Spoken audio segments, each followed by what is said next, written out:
નમસ્કાર દર્શક મિત્રો, હું છું ગ્લોબલ એસ્ટ્રોગુરુ ડૉક્ટર પંકજ નાગર. હર રમેશની જેમ તમારા માટે જ્યોતિષ જ્ઞાન જાગૃતિ અભિયાનના નેજા હેઠળ એક વિશેષ વાત લઈને આવ્યો છું. ઈસવીસન 2026 અંક 1 થી 9ના જાતકોએ ઈસવીસન 2026 દરમિયાન કેવા ઉપાય કરવા જોઈએ અને આ ઉપાય દ્વારા તમને સમગ્ર વર્ષ તન મન ધનની પ્રસન્નતા, સુખ અને શાંતિ મળે, સફળતા મળે અને તમારી દરેક ઈચ્છાઓ પૂર્ણ થાય. આવો વાત કરીએ તમામે તમામ અંકની જ્યારે વાત કરી રહ્યો છું ત્યારે તમારે ડ્રાઈવર નંબર લેવાનો છે. ડ્રાઈવર નંબર એટલે ધારો કે એક વ્યક્તિનો જન્મ 16/4/2000ના રોજ થયો હોય તો 16 તારીખને પકડવાની છે, એટલે કે 1 + 6 = 7. તો મૂળ જન્મ તારીખ પકડીને આપણે અંક નક્કી કરવાનો છે. તો અંક 1ના જાતકોથી શરૂઆત કરીએ. અંક 1ના જાતકો, તમારો માલિક ગ્રહ સૂર્ય છે અને વર્ષ પણ 2026ના ટોટલ એક અનુસાર તમારું જ છે.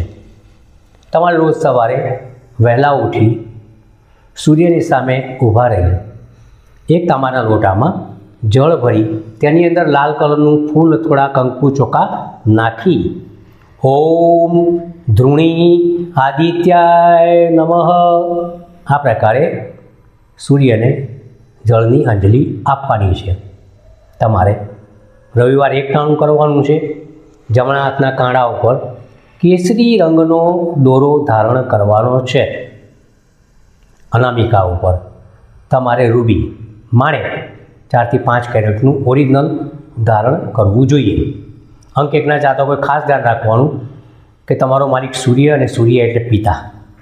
સવારે ઉઠીને પિતાને નમન કરશો, પ્રણામ કરશો તો તમારું સમગ્ર વર્ષ સુખદાયી, ફળદાયી અને લાભદાયી નીવડશે. એમાં લેશ માત્ર શંકા નથી.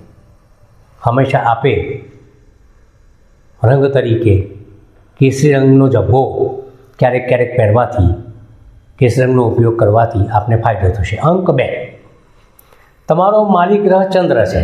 ચંદ્ર એટલે માતા. ઉઠતાની સાથે માતાને પ્રણામ કરો.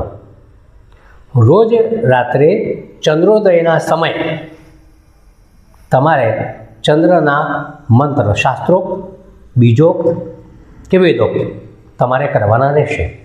જમણા હાથની છેલ્લી આંગળી પર ચાંદીની અંદર તમારે કેસી અગર બસરાપલ ધારણ કરવું જોઈએ. જમણા હાથના કાંડા ઉપર તમારે હંમેશા શ્વેત રંગનો દોરો ધારણ કરવો જોઈએ, જેનાથી તમને ફાયદો થાય.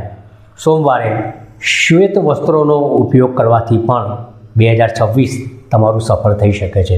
નંબર 3, તમારો માલિક ગ્રહ ગુરુ છે. તમારા ગુરુને માત્ર ગુરુવારના દિવસે જઈને પણ એમના ચરણ સ્પર્શ કરશો તો 2026 સફળ રહેશે. કોરી હળદરનો છાંદલો કપાળ ઉપર નહાતા પહેલાં હંમેશા કરવો જોઈએ.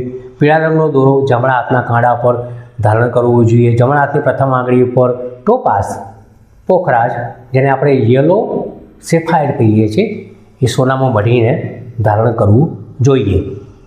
માત્ર ગુરુવારે જો પીળા વસ્ત્ર ધારણ કરશો તો એનો લાભ થશે. બૃહસ્પતિ ગુરુના બીજોક, શાસ્ત્રોક, વેદોક મંત્ર કરવા જોઈએ, તેનાથી પણ ચોક્કસપણે ફાયદો થશે. 4 નંબરની વાત કરું, રાહુ. જો તમે 4 નંબરના નેજા હેઠળ આવતા હો તો રાહુ તમારો માલિક ગ્રહ છે. બહુ જ અગોચર, એક ઓકલ્ટ, ગૂઢ ગ્રહ, છાયાગ્રહ છે. આપે તો છપ્પરની આસમાન ફાડીને તમને આપે. તો અંક 4ના જાતકો તમારે હંમેશા બુધવારે રાહુના બીજોક, શાસ્ત્રોક, વેદોક મંત્ર કરવા જોઈએ. કોઈ પણ મલેચ્છને, અગર તો ગરીબ માણસને તમારે બુધવારના દિવસે 1.25 કિલો મગનું દાન કરવું જોઈએ. બુધવારે લીલા વસ્ત્રો ધારણ કરવા જોઈએ અને તમારા જમણા હાથના કાંડા ઉપર તમારે ભૂખરા રંગનો, ગ્રે કલરનો દોરો ધારણ કરવો જોઈએ. મધ્યમા પર વચ્ચેની આંગળી પર તમારે આ આંગળી મધ્યમા આંગળી કહેવાય.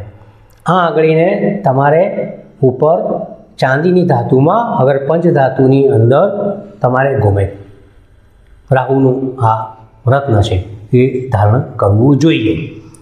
હવે આવીએ 5 નંબરના અંક ઉપર. તમારો માલિક બુધ છે. તમારે પણ લીલા વસ્ત્ર ધારણ કરવા જોઈએ. પુત્ર સાથે બેસીને એ દિવસે તમારે ખૂબ પ્રેમપૂર્વક વાત કરવી જોઈએ. જો આપ પુત્ર હો તો તમારા કોઈ અંગત મિત્ર સાથે તમારે કોઈ પણ વસ્તુ શેર કરવી જોઈએ. આવું કરવાથી તમને ચોક્કસપણે લાભ થશે. વેદોક બીજોક શાસ્ત્રોક મંત્ર તો તમારે કરવાના જ છે. ઉપરાંત તમારા જમણા હાથની છેલ્લી આંગળી પર તમારે પન્ના એમરલ્ડ કહેવામાં આવે છે, જેને સોનામાં ચાંદીમાં 5 થી 7 પ્રતિ ધારણ કરી શકાય છે. એ દિવસે મગનું દાન પણ કરવું જોઈએ. મગનો દાણો તમે 1 ઘૂંટ પાણી સાથે ગળી જાઓ, લીલા વસ્ત્રો ધારણ કરો, લીલા વસ્ત્રોને પ્રાધાન્ય આપો તો એનાથી ચોક્કસપણે તમને લાભ થશે. અંક 6ની વાત કરીએ. તમારો માલિક ગ્રહ શુક્ર છે. શુક્રનું આ વર્ષ છે, કારણ કે 2026માં 6 આવે જ છે. તો અંક 6ના જાતકો આપ શું કરશો? શુક્રવારના દિવસે ગુલાબી રંગનું આસન પાથરી અને શુક્રવારની વહેલી પરોઢે શુક્રના બીજોક શાસ્ત્રોક્ત મંત્ર તમે 1 માળા દીવો ધૂપ અગરબત્તી કરીને કરશો તો સમગ્ર વર્ષ તમારું સારું રહેશે. જમણા હાથના કાંડા ઉપર તમારે ગુલાબી રંગનો દોરો ધારણ કરવો જોઈએ. કોઈ પણ મટીરિયલનો ચાલે, રેશમી હોય, સુતરવું હોય, નાયલોન હોય. ઉપરાંત રેશમી રંગને તમારે ગુલાબી રંગને પ્રાધાન્ય આપવું જોઈએ. એ પણ એક અગત્યની વાત છે. તમારે જેટલું તમે માન સન્માન ઘરમાં સ્ત્રીઓને આપશો, દીકરી હોય, બહેન હોય, મા હોય, પત્ની હોય, તો એનાથી પણ તમારો 2026માં પૂર્ણપણે ભાગ્યોદય થશે એવું મારું અંગતપણે માનવું છે. શુક્રના બીજોક શાસ્ત્રોક મંત્ર તો તમારે કરવાના જ છે. ઉપરાંત તમારે ગળાની અંદર અગર તો પેન્ડન્ટ તરીકે, અગર તો બ્રેસલેટ તરીકે, કોઈ પણ રીતે અગર વીંટીની અંદર તમારે હીરો ધારણ કરવાનો છે, જેનાથી ચોક્કસપણે ફાયદો થશે. અંક 8 શનિનો છે. શનિ મહારાજની કૃપા મેળવવા માટે ઈસવીસન 2026ને સફળ બનાવવા માટે દર શનિવારે હનુમાનજીના મસ્તક ઉપર લાલ દોરાની અંદર 21 આખા લવિંગની માળા પહેરાવવાની છે. હનુમાન ચાલીસા સુંદરકાંડ તો કરવાનું જ છે. સાથે સાથે વાદળી કપડાને પ્રાધાન્ય આપવાનું છે. વાદળી રંગનો દોરો જમણા હાથના કાંડા ઉપર પહેરવાનો છે. વચ્ચેની આંગળી ઉપર, જેને મધ્યમાં કહેવામાં આવે છે, આ આંગળી ઉપર નીલમ ધારણ કરવાનું છે. તમારે સોનાની ધાતુની અંદર આ ધારણ કરવું જરૂરી છે. શનિના બીજોક મંત્ર, શાસ્ત્રોક મંત્ર પણ કરી શકાય છે, એનાથી પણ ફાયદો થશે. અને ઘરના ડ્રાઈવર, નોકર, સેવક, સબોર્ડિનેટ સ્ટાફને ખૂબ જ પ્રાધાન્ય આપવું જોઈએ તમારે, એવું મારું અંગતપણે માનવું છે. 9 નંબરની વાત કરું છું. મંગળનો આ નંબર છે. મંગળ તમારો માલિક છે. લાલ રંગનો દોરો જમણા હાથના કાંડા ઉપર તમારે ધારણ કરવું જોઈએ. લાલ વસ્ત્રોને પ્રાધાન્ય આપવું જોઈએ. મંગળના શાસ્ત્રો, બીજોક્ત, વેદોક્ત મંત્ર કરવા જોઈએ. ભાઈને પ્રાધાન્ય આપજો. ભાઈ પાંડવોને પ્રાધાન્ય આપવાથી પણ લાભ થશે. ઉપરાંત સાથે સાથે મંગળની વાત છે એટલે એવા લોકોને વધારે મહત્ત્વ આપજો, એ લોકોને સન્માન બક્ષજો કે જે આપણા રક્ષા ફોર્સ સાથે સંકળાયેલા, લાઈક પોલીસ ફોર્સ છે, BSF છે, આર્મી મેન છે, સોસાયટીના ગાર્ડ છે, સિક્યોરિટી ગાર્ડ છે, એ લોકોને પણ તમારે મહત્ત્વ આપવું જોઈએ. દરેક જે અંક છે એમની વાત કર્યું.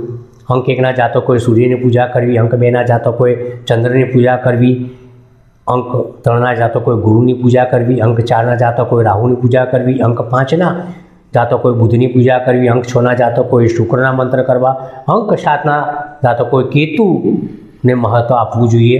અંક 7ની વાત બાકી છે. અંક 7ના જાતકો તમારે હંમેશા કેતુને પ્રાધાન્ય આપવું જોઈએ. કેતુના શાસ્ત્રોક, બીજોક, વેદોક મંત્ર કરવા જોઈએ. કેત છુડાવે ખેત કહેવત છે, અને કેત બતાવે હેત. કેતુ હેતુ સાથે આગળ વધે છે. કેતુ સંબંધોનો સેતુ બાંધે છે. કેતુ એ ધડ છે, ત્યાં હૃદય છે, લાગણીશીલ ગ્રહ છે.